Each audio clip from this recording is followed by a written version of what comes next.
Hi everyone, I'm John Fenzel and we're here at the San Francisco National Cemetery at the Presidio in San Francisco, California. You probably never heard of him, but in 1901 every American old enough to read had heard about Frederick Funston because he was regarded as the hero of the Philippine insurrection, and through a daring deception operation, Funston captured the rebel leader and broke the back of the uprising in one fell swoop.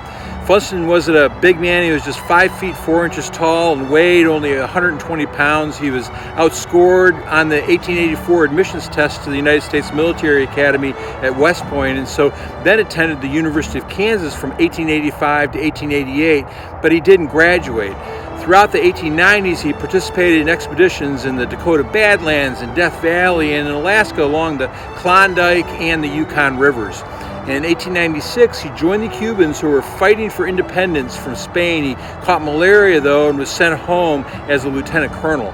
He returned home, and almost right away, the Spanish-American War broke out. As a native Kansan, Funston was appointed colonel of the 20th Kansas Infantry and was sent to the Philippines. On February 4th, 1899, the insurrection broke out. He played the leading role in planning and executing the capture of the Filipino president.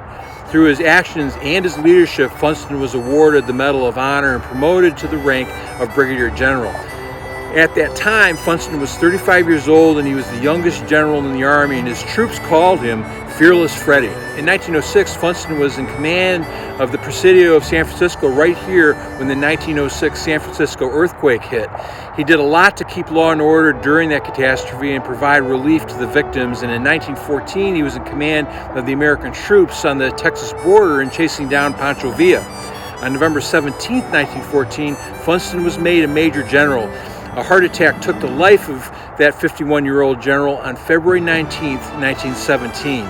His college friend William Allen White called him one of the most colorful figures in the American Army from the day of Washington on down.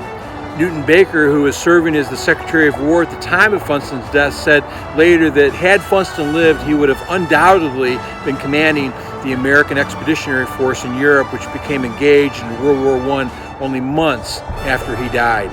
It was likely no accident that a subordinate and protege of Funston's, John J. Pershing, was selected for that role.